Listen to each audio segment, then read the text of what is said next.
মা মা, তোমার হাতে ওটা কি? ও চকলেট বার। মাত্র একটা? এটা কার জন্য মা? শাইনি না আমার জন্য? আমার জন্য। না, আমার জন্য। আচ্ছা দাঁড়াও, আমি ঠিক করব এটা কাকে দেব। কিন্তু আমি তোমাদের বলেছিলাম না খেলনা আলমারিতে রাখতে। কিন্তু তোমরা এখনো কাজটা করোনি। আমরা পরে করব মা, আগে তুমি আমাদের চকলেট দাও। আমাকে দাও। না, আগে বসো আর এই গল্পটা শোনো, তারপর দেখা যাক চকলেটটা কাকে দেব। ইয়ে, গল্প শুনবো।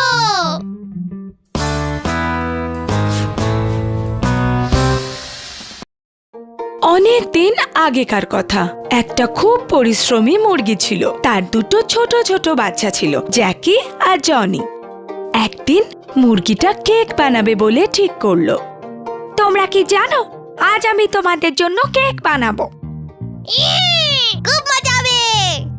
এখন আগে আমাকে গিয়ে জিনিস আনতে হবে, দুধ, ময়দা আর চিনি আর ডিম, অনেকগুলো জিনিস। ঠিক আছে মা, তাড়াতাড়ি এসো।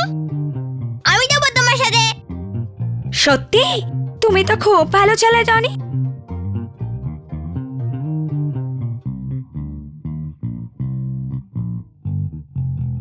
ও কি ভারী। জনি, ব্যাগটা ওখানে রাখো আর ডিমগুলো ফ্রিজে রাখো। মা, তুমি এসে গেছো? কেক কি তৈরি হয়ে গেছে মা? না বাবা জ্যাকি, এবার আমাকে এগুলো একসাথে মেশাতে হবে। আমার এর জন্য অনেক কিছু চাই। একটু তাড়াতাড়ি করো না মা, আর তো তোর সইছে না। আমি এক এক করে তোমাকে সব জিনিস দিয়ে দিচ্ছি মা। বলো আগে কি দেব?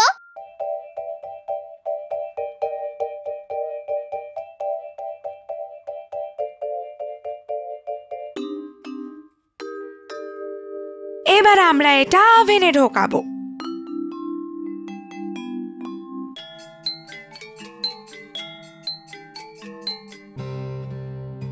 এবার এটা হয়ে গেছে। ওটা বাইরে বার করতে আমি সাহায্য করছি মা। না বাবা, দরকার নেই, এটা খুব গরম, এটা আমিই করব। কেক এবার তৈরি হয়ে গেছে, এবার খাওয়া যাক। এবার আমি এই কেকটা কাটবো। এটা তোমার জন্য জ্যাকি, আর এটা তোমার জন্য জনি। কিন্তু মা, আমারটা এত ছোট পিস কেন? জনির পিসটা তো এত বড়। হ্যাঁ, তা তো হবেই জ্যাকি, যারা পরিশ্রম করে পুরস্কার তো সব সময় তারাই পায়।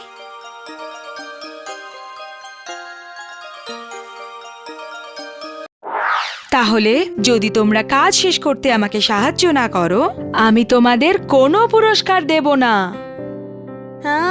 আমরা বুঝতে পেরেছি মা। আমি খুব শিগগির রুমটা পরিষ্কার করে দেব। আর আমিও। আর তারপর তোমরা তোমাদের পুরস্কার পাবে।